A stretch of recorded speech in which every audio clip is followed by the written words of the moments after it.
The Murder Shelf Book Club contains disturbing content related to real-life crimes. Listener discretion is advised. Setting boundaries is not about being selfish or uncaring. It is about preserving your mental and emotional well-being. By learning to say no when necessary, you show that you won't allow others to take advantage of you.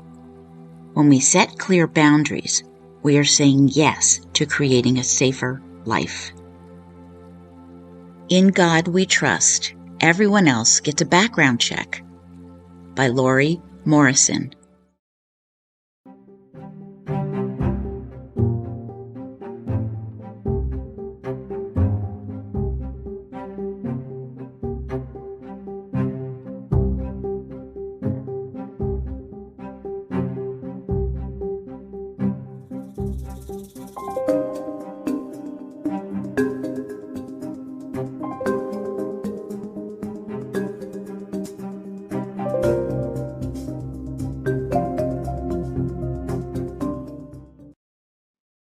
Well, welcome to the Murder Shelf Book Club podcast. I am your host, Jill. This is episode 98.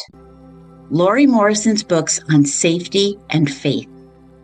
We are so fortunate to have my friend, my mentor, Lori Morrison, with us today.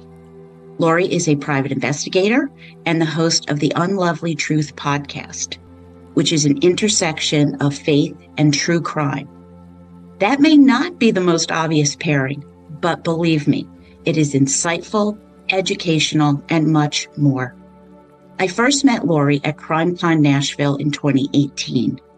We were both working with private investigator Sheila Wysocki on the Jonathan Cruz case, and then worked together on the Lauren Taylor Agee case, then Christian Andreacchio's suspicious death, and then the deaths of Katie and River Major.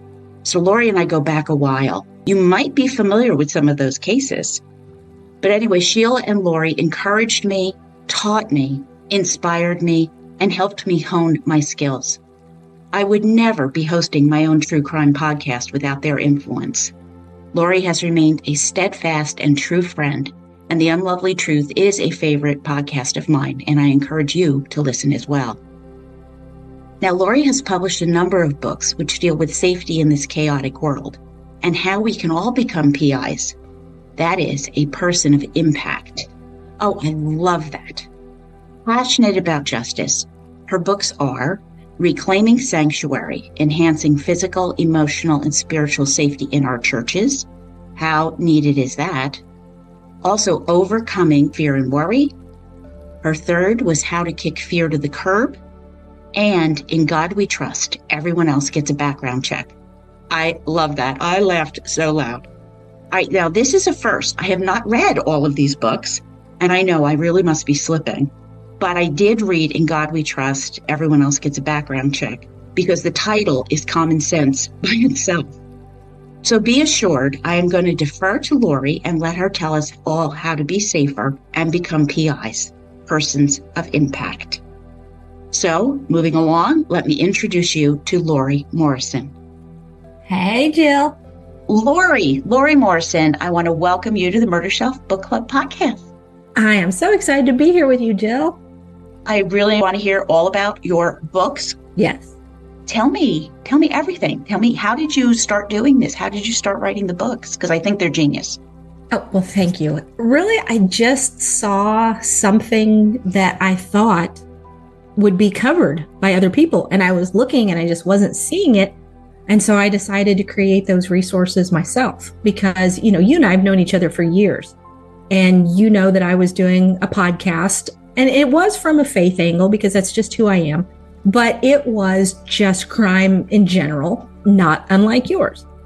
And I really felt like I just kept seeing more and more in the church world that we were kind of refusing to open our eyes, kind of refusing to realize that we needed to be more situationally aware, to be more just proactive in taking care of things.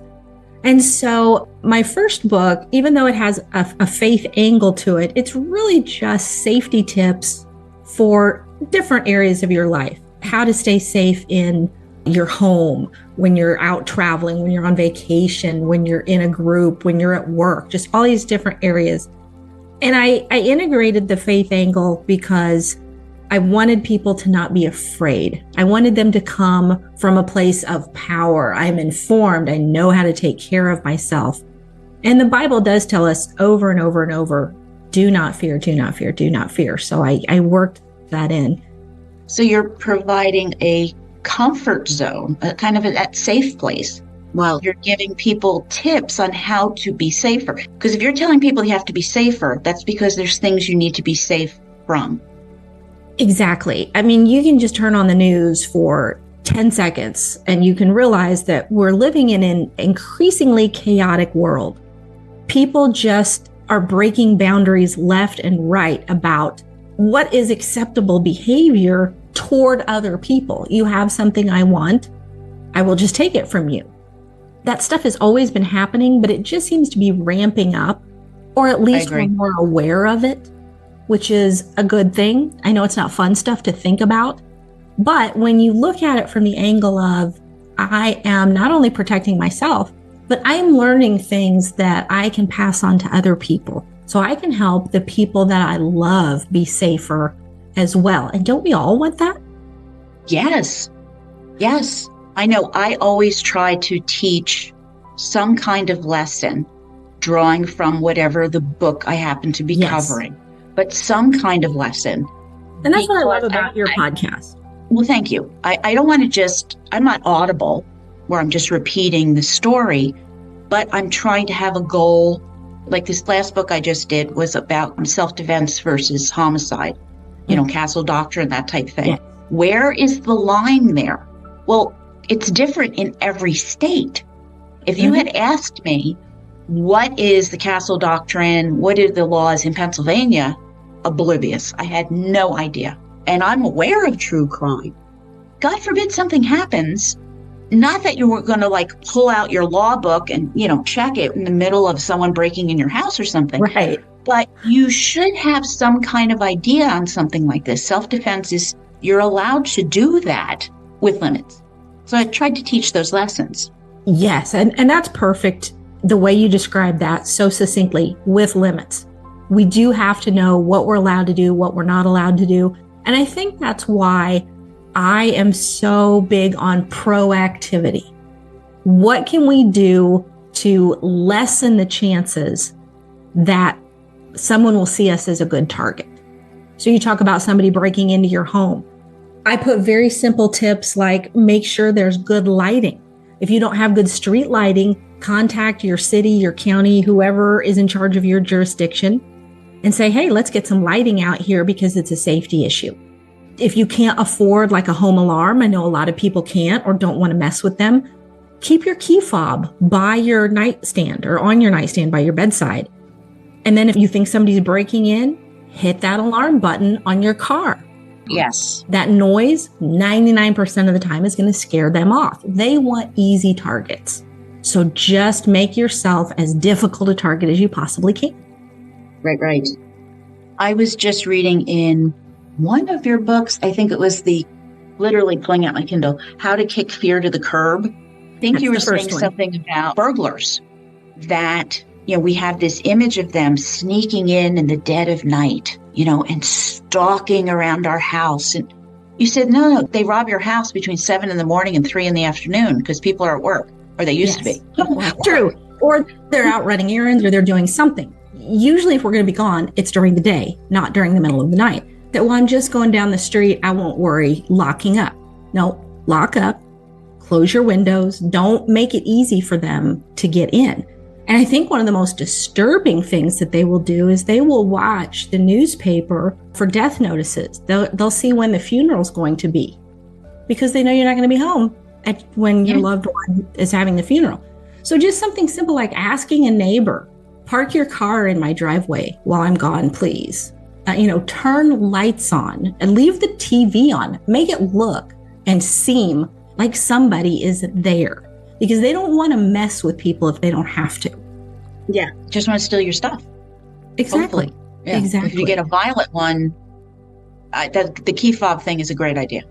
Yeah.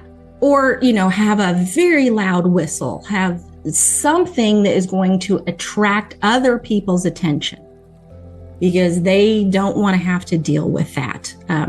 I can give you a code I have from She's Birdie. It's a personal alarm. So you can carry that with you. Let's say you're walking somewhere unfamiliar. Somebody gets a little too close to you, set that thing off.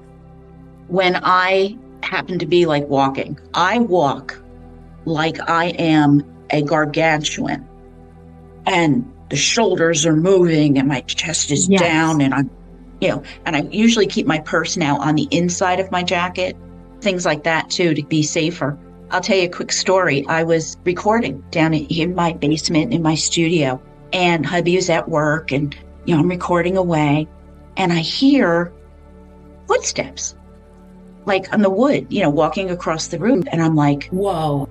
I grabbed my cell phone. I started to call 911, and I went, wait, let me check and make sure that hubby didn't come home. But I am cowering in the corner. I've got a pen between my hands with the point ready. Whoever, God help them, came in that door. And I hear the footsteps coming down the stairs. And I'm like frantically texting. I'm like, are you home? I'm like shaking because he's at work. It's noon. And he texts, says, yeah, I'm going to do some data analysis. And I was like, text me and let me know. And he says, oh, well, I knew you were recording. So I didn't bother calling you because I didn't want to call you in the middle of recording. Sweet, dear, considerate man he was, but I lost one of my 9 lives. That's for sure. Oh, yeah, that's the difference between men and women. And I've talked about this with my husband. I said, men don't understand what it's like to have to constantly be kind of scanning your surroundings and your environment for threats. Yeah. I said, when you're walking from the store to your car, it doesn't even occur to you that someone might be watching you, might be approaching you. And he's like, well, you're right. Why would I think that? I said, we always think that. Always. Or we should be. Situational awareness people. I think one of the biggest faults we have as women is we can be too trusting. And that's why I wrote my second book. It's called In God We Trust. Everybody else gets a background check. But we kind of go the other way. We're like, oh, unless somebody, comes after me with a knife, I'm going to assume that they're wonderful people, especially if they happen to have a, quote unquote, trustworthy title, doctor, teacher, police, lawyer, pastor, whatever it is. But we need to know that what's important is that we trust in character over titles.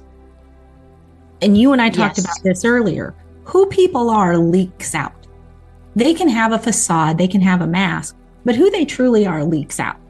So when you say, well, I was so surprised that so-and-so made this type of comment. No, that is something where you say, is that their real character leaking out?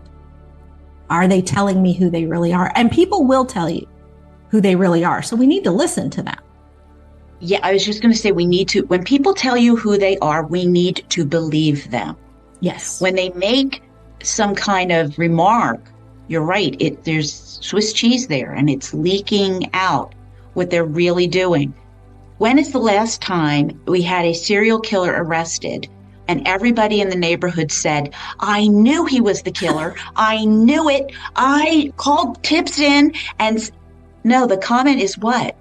Well, he might not have been the friendliest soul, but he's just a normal guy. And, I'm shocked. In my neighborhood, I can't believe cats all disappeared right after he moved in. I mean, I have to give credit to this. Her name's Tara. Her mother had been attacked, but it's from Dear John, the podcast. And I think Tara Newell. Tara Newell. She was describing her mother, and she said, when she sees red flags, she thinks that means there's a parade close by. Oh boy. And so, we have to get over that mentality. And we also have to realize that things are cumulative. All of us are going to, at some point, do or say something inappropriate. But when it happens, and then it happens again, when you've got a, bouquet of red flags, yeah, you have to start saying this needs some evaluation. I really need to look at this a little more closely. And your trust is a precious, precious thing. It should only be given after someone has shown that they deserve it. Now, that doesn't mean that we just run around being paranoid and we think that everybody's out to get us or anything like that. But that deep trust of letting someone into your circle, that needs to be earned. That also tells me that time is involved here. I see so many young people rushing into relationships. Mm-hmm. How many times do you hear this on these documentaries? That so-and-so met and they fell in love and he's such a great guy and she's so wonderful. And 3 months later, they're living together. Right. You live together. I don't care if you live together, but I'm sorry, you're right. You have to earn the trust. Anybody can fake it for 3 months because that's in their best interest. They're drawing you in. And when they're hiding things about themselves, it's because they know those are questionable areas. Mm-hmm. Yeah. Take your time. Let the relationship season. Yes. Let it mature. Get past the puppy love stage. Because I'm sorry, you can't trust anything in that puppy love stage. You can't. No. And I heard the most fabulous advice yesterday. This man was talking about exactly these types of relationships. And he said, when I hear a woman say, I've never even seen him mad. He said, then you haven't been around him enough. You wait until you see how a person reacts when they're mad. He said, you need to know that ahead of time. You don't want to find that out after you've jumped in with both feet. Yes, I think that's so critically important. So tell me about the recent book. Yes, I'm very excited about this one because a very wise psychologist named Dr. Anna Salter had gone into prison, and she had done interviews with men who had specifically been convicted of some type of sex crime. And one of the questions that she asked them was, do you have a preferred victim type? And I think she was thinking either age or demographics or whatever. And they said, oh yeah, church people. And she was a little bit taken aback. And she said, well, why? And they said, well, because they tend to be very naive. So it's easier to operate the way I want to operate around them. And if they do figure out what I'm trying to do, all they want to do is forgive me. Huh. Yes, I see your jaw dropping. Mine did too. And I was just like, that is so true. That is so true. And so I wanted to put out some resource that churches could use to really do a more holistic look at church security and church safety, because a lot of the people that are speaking into this space, the vast, vast majority of them are men. And a lot of them have military or police backgrounds, which is great. They have great information, but they really tend to focus on outside threats that are coming in to do violence. And statistically, those are fairly rare. They do happen. We just saw one in the news this week in Australia. Yes. Absolutely horrific. So we do have to be prepared for those things. But we're much more likely to encounter, I can't tell you the number of stories of youth pastors abusing kids in their youth group, or treasurers stealing money because the appropriate safeguards and checks are not put in place. Saw one, I just put it on my podcast that dropped this week. This guy was using the church's Wi-Fi to download child porn. So that way it wasn't showing up on his, it wasn't trackable on his stuff. So he thought. They did end up finding it. But, these things are happening just right in our midst. And so again, back to that proactivity. It's always better to have a plan ahead of time. You know this as well as anybody. The midst of a crisis is not the time to figure out your plan to handle that crisis. Mm-hmm. You want to have a plan in place ahead of time. And so, just knowing trends like when you're talking about human trafficking, especially sex trafficking of young girls, what do you think the number one fastest growing type of recruitment into that is? Because I think most of us think, of the windowless vans pulling up to somebody on a street corner and snatching them and throwing them in. It's other young women.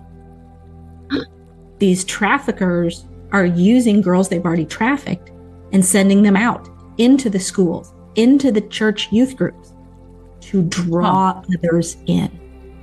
And so we have to stop saying that would never happen in my church.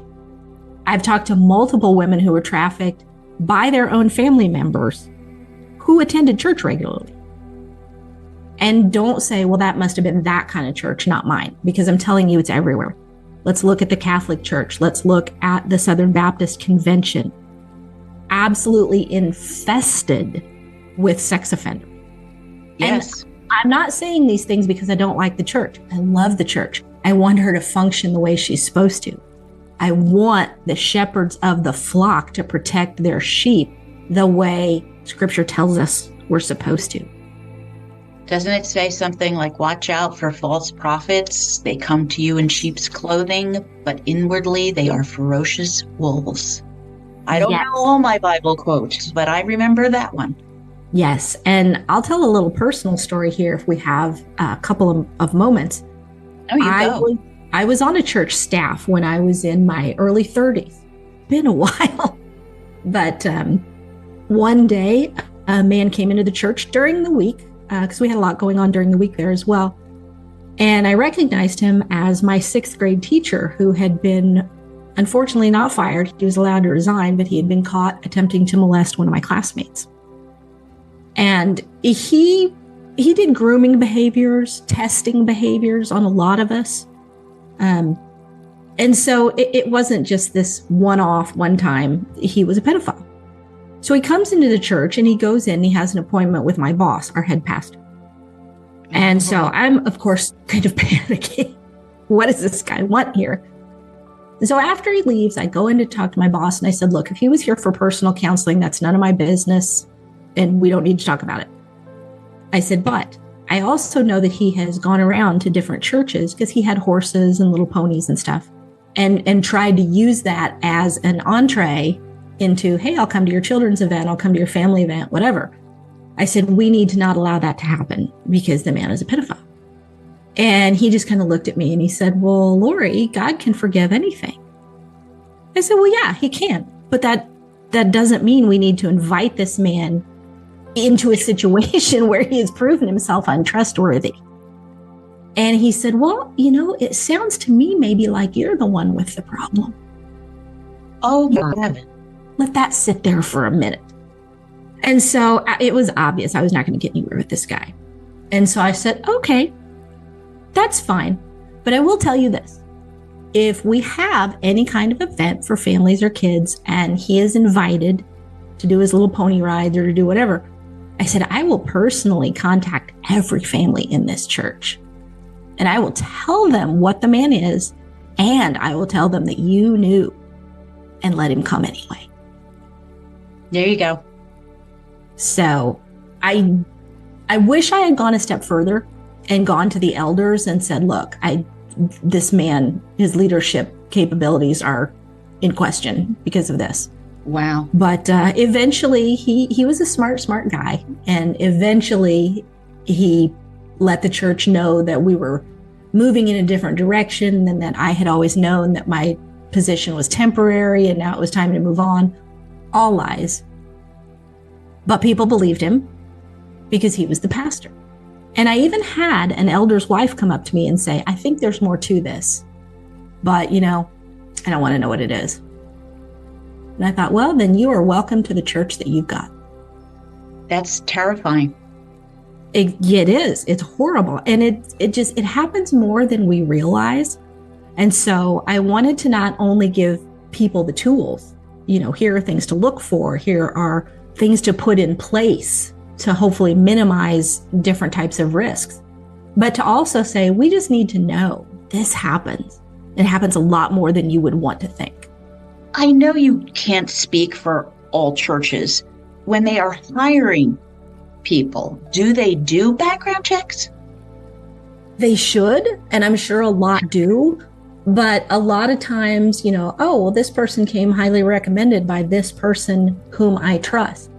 And especially if you're in a denomination, they're super tight with each other. And again, I've done so many podcast interviews with people and the books that you and I read where they say, if someone had just called the last place this person worked, but they don't, because we trust. And these people know how to be charming. They know how to put you at ease. And they've got almost this sixth sense of knowing who will believe them. Their brains are wired differently than ours. And we meet people and they seem very nice and they're charming and we think they're wonderful. And I've gotten to the point when I meet that wonderful, charming person, I'm a little jaded because I know psychopaths are wonderful and charming and funny. And it's not that I won't be your friend. I certainly will. But again, that earning trust, that charming person is a red flag to me. I don't say everyone has to go that far, but it is because I know better. Even if someone doesn't really cross the line over into being a psychopath, a narcissist can do unbelievable amounts of damage. And so that's why I talk about, we have to have a plan for physical safety, but we have to have a plan for emotional and spiritual safety as well. Because those people might even not do anything criminal, but they might be incredibly abusive. Mm-hmm. Yes. Oh, there's so much to watch out for. It's just terrifying. There is, but that's why, again, I want to have people not read this out of fear, but out of, I want to have that knowledge. I want to be, if I can use kind of an overused word, empowered. I want to be ready. I want to be discerning. I want to recognize this stuff when I see it. Because I always tell people, how sometimes you'll meet somebody and like you said, they're charming, they're all the things, but there's just some little nagging thing in your gut. We tamp that down and we shouldn't. We need to explore that. Why am I feeling this way? What did they do that made me feel this way? And to me, for people who are people of faith, that's the Holy Spirit giving you a little bit of wisdom and saying, pay attention to this. Yeah, I always say trust your gut. And I want you to know, research is telling us we are now able to biologically identify what that little nagging sixth sense is. We have a dual perception in our brains, the way they function, where you and I are sitting here having a conversation and I'm listening to you. But there is another perception, very subliminal below that. And that's what begins poking at us when you go, yeah, I just don't like Bob. I don't know what it is. The hair on the back of my neck went up. We can now prove with studies and science that that is a thing. Mm-hmm. It is there to protect us. It is the Holy Spirit. It is saying, hey, something's happening here. The problem is with human beings, we can't identify why, because it's subliminal. It's below our level of consciousness, but it is still a very real thing. So, you know what? Don't hang out with Bob. Right. The church picnic, I don't have to sit at Bob's table. But you have to trust that. By the way, we are the only creatures on the planet that don't trust that. That's right. That is exactly right. I think something else that goes right along with that situational awareness, that listening to our guts, is boundaries. Mm-hmm. Yes. There are people who will continually push and even smash normal boundaries. And those are people you really have to watch out for. So someone that you barely know, he's put his hand on your shoulder. Okay, that's really a boundary that most people are going to understand not to do. And so you need to enforce that boundary. Step out from under that hand and move. Make it very clear that that is not something you're okay with. Teach your children that it's okay for them to do that. I hate it when people say, oh, you give Uncle Tommy a hug. Well, if there's something in your child's system and being that's telling them that they don't want to do that, don't override that. If Uncle Tommy gets offended, he's an adult. He'll get over it. Just say, oh, we're not in a huggy mood today, whatever. But do not make your child do that. And the same thing at church, oh, well, that's just Brother Jim or Sister Sue or whatever. No, listen to your children and allow them to set their own boundaries for their personal space. And that's another lesson if we go back to pedophiles. They will not only test those children, they will test the parents. You're standing there with your child and I come up and I put my hands on your child's shoulder. Not only do they want to see if the kid's okay with that, they want to know if the parents are okay with that. So when you're showing them that you just kind of overlooked that stuff, they're going to keep pushing. Okay, I breached that boundary. Let's try the next one. Did you watch any of the Jan Broberg documentaries? Yes. What were they? Abducted in Plain Sight. Another one was Friend of the Family. And it is so mind-blowing. There were no boundaries in that. If you're not aware, murder bookies, Jan Broberg was the young girl whose family befriended the new neighbors, and Bob Berchtold was the father in this family, and he has his wife and children. And Bob just becomes, part of the family. Long story short, he winds up abducting Jan. They flee down to Mexico. I think she's 13, marries her, tells her this insane story about how she can't share any of this with anybody else, and sexually abuses the child.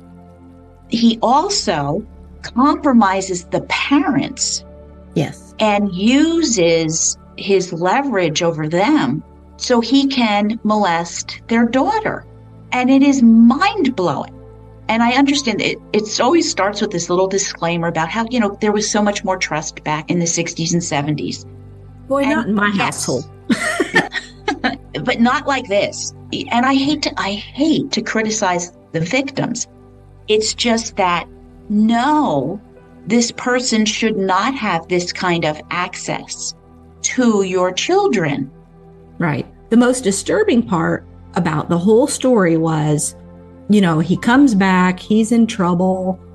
He somehow convinces the parents that as part of his therapy to get over having these inappropriate urges, he needs to spend even more time with their daughter.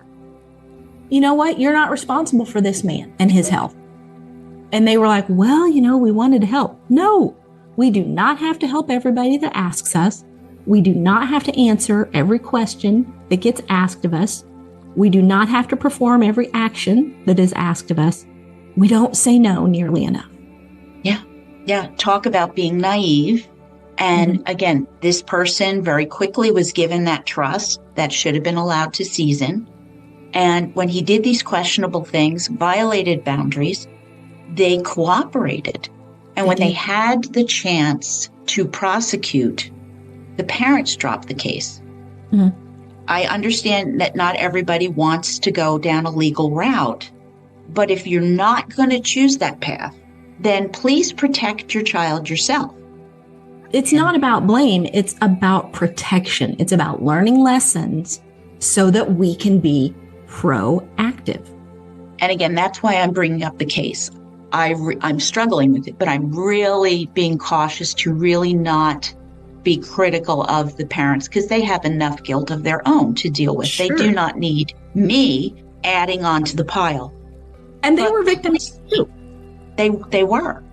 But please use your advocacy for your own children and protect them. And we have to remember that children just simply don't have the life experience, the brain maturity to be able to assess these situations the way adults can. And so you have to understand, well, if my child's being bothered by someone, they'll tell me. Well, they might not. Because you don't know what this abuser or potential abuser, if they're in the grooming stage, you don't know what they're telling your child. I'll hurt your pets. I'll hurt your family. No one will believe you. These people are good at what they do. And that's why the average pedophile, and this is an old statistic, but it can't have changed that much. I'm going to make you guess. I always do this to people and they're always shocked. How many times do you think the average pedophile offends? Might be multiple victims, might be the same victim, multiple times. How many times do you think they offend before they're caught and they're prosecuted and they're put in jail? Well, I don't think a lot of them are prosecuted and put in jail. So a lot of people will tell me, oh, you're going to say some really big number like 15. I'm like, no, I'm going to say a really big number like 117. Yeah, there you go. They're good at what they do. They threaten their victims, or they convince their victims that they're in love, but nobody will understand. A lot of times in the churches, they will misuse and twist scripture. You have to have conversations with your kids. Don't always wait for them to come disclose. Just say, hey, anything going on that you're concerned about, or bring up a story you read or a podcast you listened to and say, wow, I can see how this might have happened to this person. Can you give them an easy way to understand that you're going to be a safe person to talk to, that they're not horrible people? Because a lot of times the abusers will blame them. Well, if you hadn't done X or done Y, I worked in a probation department where we had an offender who actually blamed his, I believe she was 7-year-old victim that he had molested, because as he said, she seduced him. Yes, a 7-year-old, because she knew what she was doing, parading around in that Mickey Mouse nightgown. Well, I'm sorry, but the words Mickey Mouse nightgown should have given him a big clue.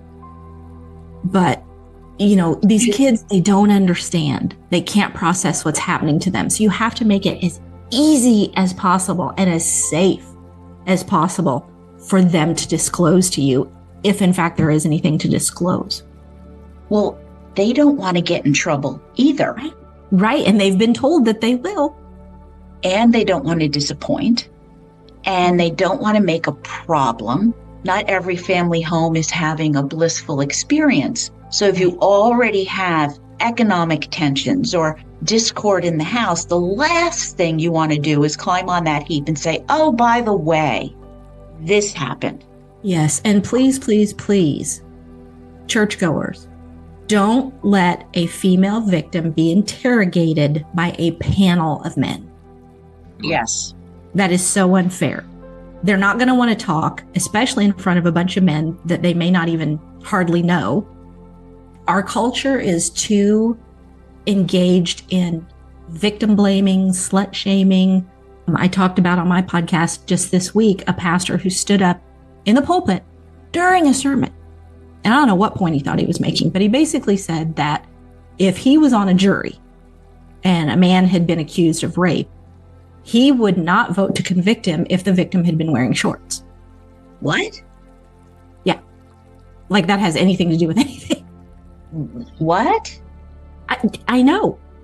2024, and this kind of garbage is still happening. And so you have to understand how incredibly difficult it is for victims to come forward. Well, you had me at don't let a female victim talk to a panel of men. Like if my child or me or someone is a victim, I'm going to go talk to the police. I don't need to talk to the elders who are not a law enforcement agency. That is a crime. Yeah, a lot of churches, we're going to handle this in-house. No. I got to tell you this story very quickly. So I'm a retired teacher and teaching in high school. A young man came in and for whatever reason, walked into the middle of my class and was threatening me. I had some special needs students in that particular class. They were being mainstreamed. They got extremely agitated and upset. And, this young man was known to be violent, a serious troublemaker. He wasn't even my student. I said, okay. So I called the office. I said, I need a substitute and I need someone to work with the special needs kids to calm them down. And they're like, what happened? I said, we'll talk in a minute. They sent someone down. I went upstairs to the office and I explained what happened. And the vice principal is sitting there. He goes, well, well, that's ridiculous. I'll talk to him and I'll. And I said, no, you don't understand. I said, I don't care what our little handbook says. He threatened violence against me. I'm on my way to the police station, and his jaw dropped to the ground. Parents whose children are being bullied, stop talking to the principal.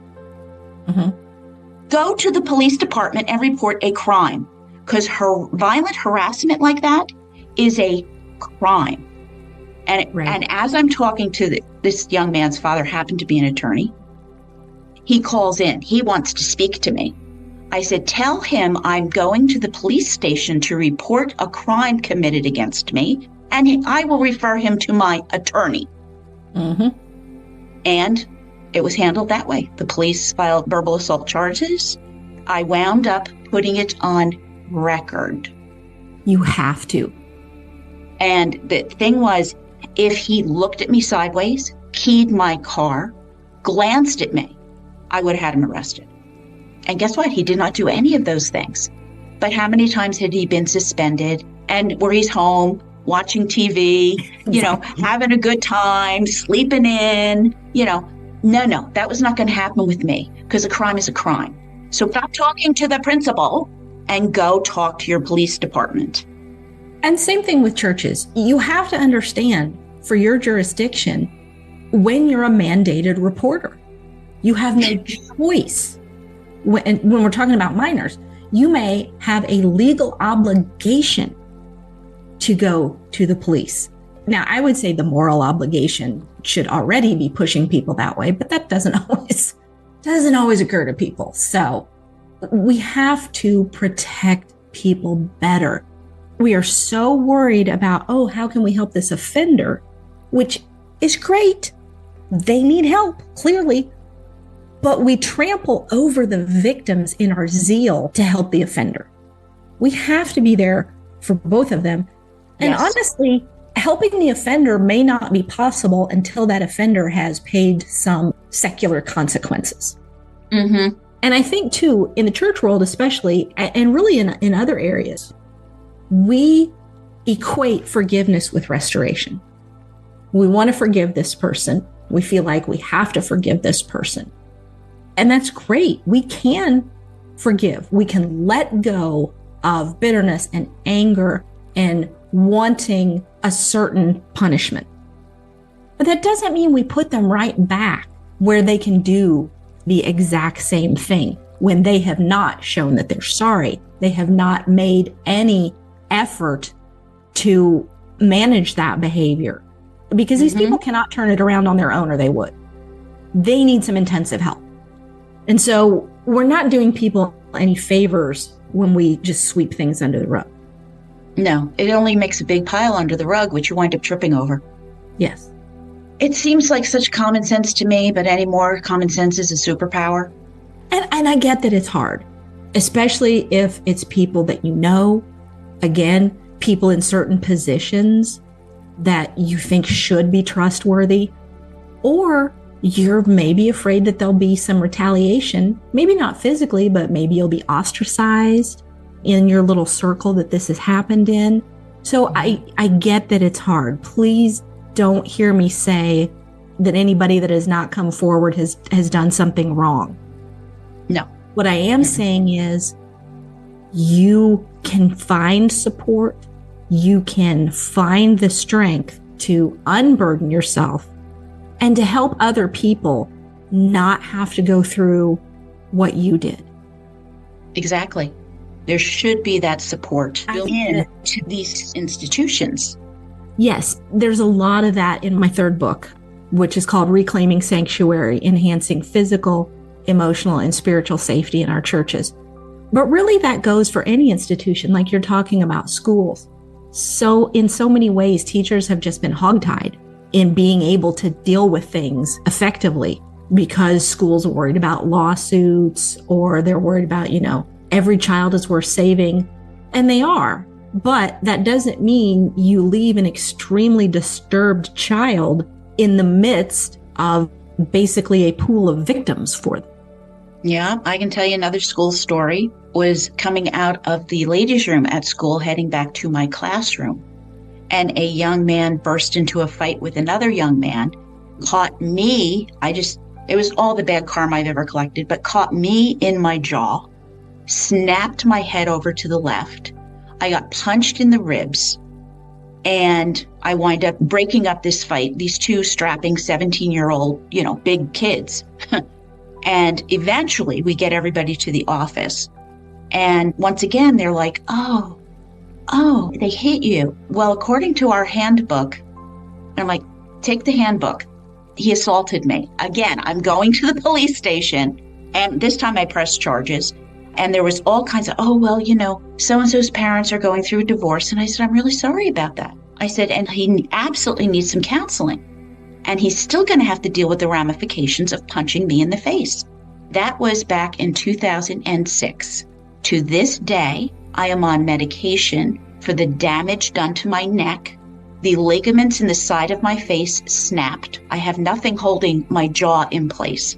And I have to wear this appliance to keep my jaw connected to my skull because he was upset his parents were getting divorced. A lot of people get upset when things happen, but that doesn't mean that they act out that way. And I do understand that a lot of people were not competing on a level playing field. They had so much in their past that it's a little more difficult for them. I do get that, and I'm not trying to minimize that. At the same time, just because you're wounded doesn't mean you're allowed to bleed all over everyone you come in contact with. You have to deal with that wound. That's why I made them deal with the consequences. No, I said, you don't get to assault people. Right. And by the way, after that second incident, nobody messed with me. I would imagine not. Nobody messed with me. What lesson is that? Exactly. Take it in silence. I didn't care if they were going to be suspended. Oh, whoop-de-doo. No, you don't get to do that. There are consequences in this world. And hopefully they're better people because of this. And at the flip side, I didn't want to destroy their lives. Well, I'm sure you helped them actually in the long run deal with things better. I could have sued them civilly and been collecting my, payment over the last 25 years or something from them. And I didn't want to ruin their lives, but they were going to go to court. They were going to sit there. It was going to happen. And it did. Well, and for all of our people of faith out there going, but forgiveness, but grace and all that, I want to tell a real quick story about Moses. Everybody knows who Moses is. When he was leading the Israelites through the wilderness, because they weren't allowed to go into the promised land quite yet, because they had been basically whining, complaining about absolutely everything and not trusting God.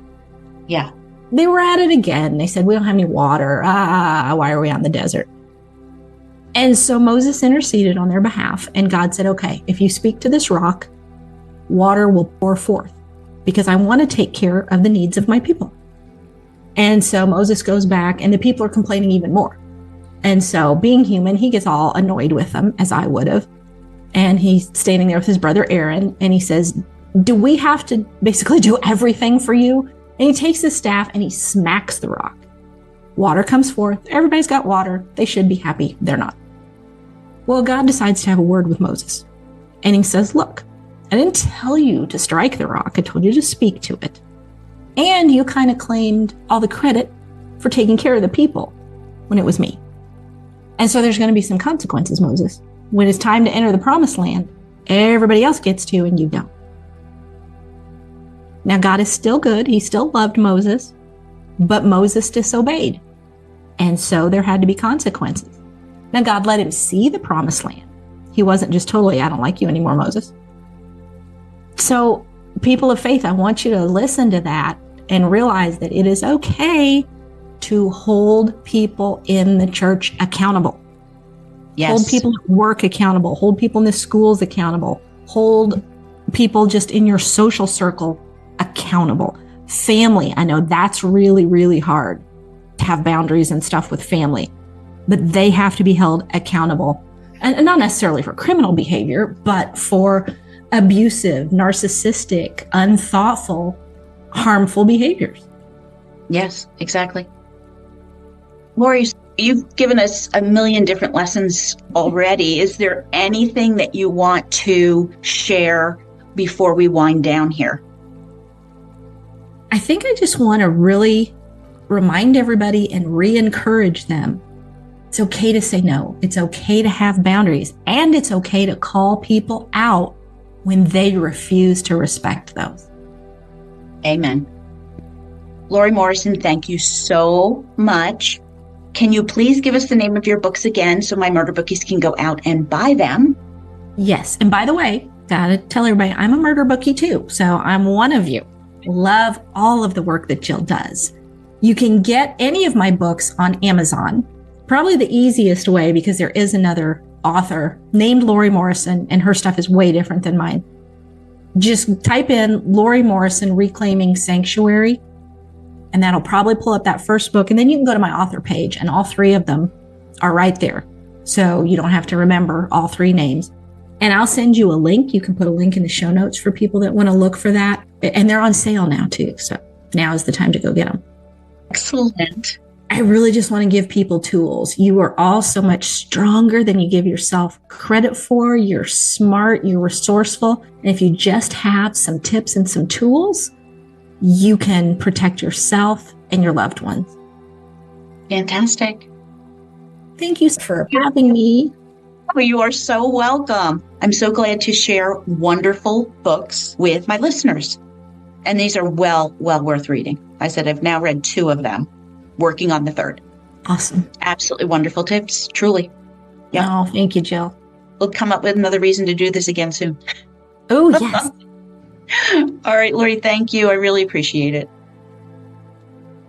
Murder Bookies, I hope you learned a lot from this discussion with Lori Morrison about her books on safety, faith, and security, and not taking trust for granted. Thank you for listening. I see you as you hear me. Now, our next book comes from CrimeCon 2024, where I met Lindsay Wade, and my respect and my admiration for her knows no bounds. In My DNA was published in 2022. It's based on Lindsay's 21-year law enforcement career in the Tacoma region of Washington State. Now, her book isn't about a single case. She delves into the shocking sex crimes and homicides that are taking place. And we gain her unique perspective as a biracial female detective in a male-dominated profession. Please take a few minutes to leave an awesome review that helps me make new murder bookies. As always, especially about this episode, you can share your thoughts with me at jill@murdershelfbookclub.com or on Twitter X or Facebook or Instagram, or you can join Patreon for $4 a month. I have links to Lori's books on Amazon, on my blog, and anything else that we've discussed. There's so much going on in this episode at www.murdershelfbookclub.com. So please buy these. They are well worth the read. Always, always trust your gut and lock your doors and windows.